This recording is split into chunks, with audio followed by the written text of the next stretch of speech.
برائی کو برائی سمجھنا شروع کر دیں، انشاءاللہ نکل بھی جائے گی۔ ہمارے ایک بزرگ نے اپنے کسی بزرگ سے کہا، حضرت مجھے غصہ بہت آتا ہے، کیا کروں، پریشان ہوں۔ فرمایا اس کا احساس تو ہے نا؟ کہاں جی احساس تو بہت ہے، شرمندگی بڑی ہوتی ہے اور اپنے آپ کو ملامت بھی کرتا رہتا ہوں، لیکن کیا کروں، چھوٹتا نہیں ہے۔ فرمایا احساس ہے تو انشاءاللہ چھوٹ بھی جائے گا۔ ہمارے تبلیغ کے بزرگ تھے حضرت حاجی عبدالوہاب صاحب، یہ ان کی بات ہے۔ انہوں نے کہا میاں جی عبداللہ صاحب سے کہ میاں جی مجھے غصہ بہت آتا ہے، تو فرمایا احساس تو ہے نا عبدالوہاب، احساس تو ہے؟ کہا جی احساس تو بہت ہوتا ہے، ندامت بھی بہت ہوتی ہے۔ فرمایا جب احساس ہے تو انشاءاللہ چھوٹ بھی جائے گا۔ تو برائی کو برائی، اگر ہمارا دل برائی کو برائی نہیں سمجھ رہا نا، تو بھی بتکلف اس کو برائی سمجھیں۔ آپ کسی بینک کے پاس سے گزر رہے ہیں، دل سے کہیں کہ یہ سود کا مرکز ہے، اس سے اللہ ناراض ہوتا ہے، اس سے اللہ کی لعنت برستی ہے، ناگواری کے ساتھ وہاں سے گزر جائیں، اللہ تعالیٰ آپ کو سود سے حقیقی نفرت دے دے گا۔ ایک جگہ عورت کی ننگی تصویر لگی ہوئی ہے، اس کی ٹانگیں ننگی ہو رہی ہیں، اس کا چہرہ ننگا ہو رہا ہے، اس کے بال ننگے ہو رہے ہیں، تو آپ اسے اتار نہیں سکتے، لیکن اتنا تو کریں کہ دل دل میں کہیں اللہ میں اس پہ راضی نہیں ہوں، میں اسے برا سمجھتا ہوں۔ اور نبی کا ارشاد ہے من رأى منکم منکرا فلیغیرہ بیدہ فإن لم یستطع فبلسانہ فإن لم یستطع فبقلبہ، تم میں سے جو اس بات کی طاقت رکھتا ہو کہ برائی کو ہٹا دے اپنے ہاتھ سے، تو اس کو چاہیے کہ ہٹا دے۔ ہٹا نہیں سکتا تو زبان سے کہے، زبان سے بھی نہیں کہہ سکتا تو دل سے اسے غلط سمجھے، اگر دل سے بھی غلط نہیں سمجھے گا تو ایمان نہیں ہے۔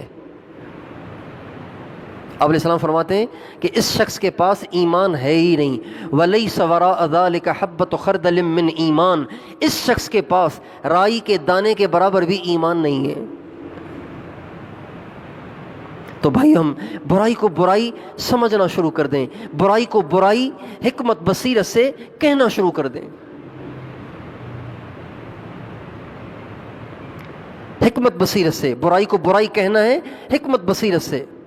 ہمارے نبی کی مسجد میں ایک شخص نے پیشاب کر لیا، مسجد میں پیشاب کر دیا، اس نے بدو نے، کتنا بڑا جرم ہے۔ یہاں آپ کی مسجد میں کوئی پیشاب کر دے تو سارے جوتے مار مار کے آپ اس کو ہلاک کر دیں گے۔ اس نے پیشاب کر لیا، اچھا پیشاب مارا اس کو اس لیے نہیں کہ اس کو پتہ نہیں تھا، کوئی جان کے کرے گا تو وہ تو واقعی جوتوں کے لائق ہے۔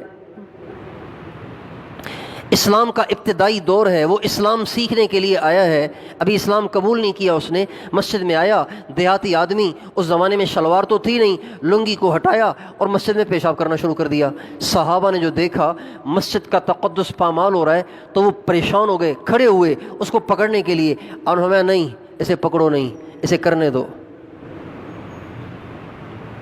اس لیے اس کی دو وجہ تھیں، اس لیے کہ اگر پکڑو گے پیشاب کو روکے گا، اسے تکلیف ہوگی، اذیت ہوگی، ایک بات۔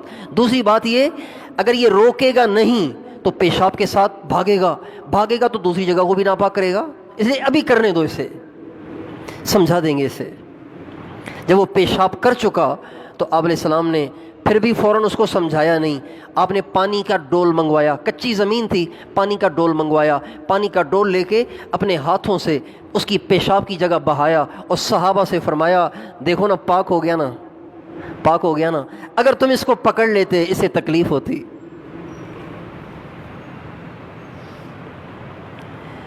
تو صحابہ کا غصہ تو آپ نے ٹھنڈا کر دیا، اس کے بعد اس کو آپ نے الگ سے بٹھایا اور اسے فرمایا دیکھو یہ اللہ کا گھر ہے، یہاں اللہ کا ذکر ہوتا ہے، اللہ کی عبادت ہوتی ہے، یہاں ایسے کام کرنا بالکل مناسب نہیں ہے۔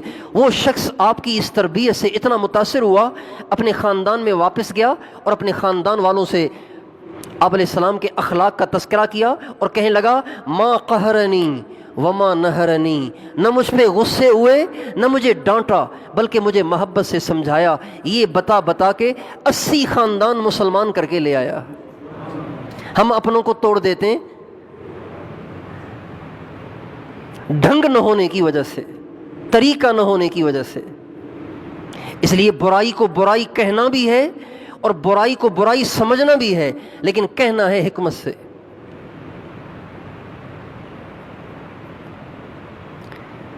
اگر آپ کا بیٹا نماز نہیں پڑھ رہا تو اس کو یہ نہ کہیں کہ بے نمازی کافر ہو جاتا ہے، بے نمازی کا حشر فرعون کے ساتھ ہوتا ہے، یوں نہ کہیں کہ بیٹا نماز پڑھا کرو، نماز پڑھو گے اللہ راضی ہوگا، نماز نہیں پڑھو گے تو آدمی دوزخ میں جائے گا۔ میں کیسے برداشت کروں کہ میرا بیٹا دوزخ میں جائے؟ مجھے تو نیند نہیں آئے گی یہ سوچ سوچ کر کہ میرا بیٹا دوزخ کے راستے پہ چل رہا ہے۔ بیٹا نماز پڑھا کر، اور نہیں تو مجھے خوش کرنے کے لیے ہی پڑھ لیا کر۔ تو اس لیے برائی سے بچنا بھی ہے اور اوروں کو بچانا بھی ہے، اور بچانا ہے نبی کریم صلی اللہ علیہ وسلم کے طریقے سے، حکمت سے اور بصیرت سے۔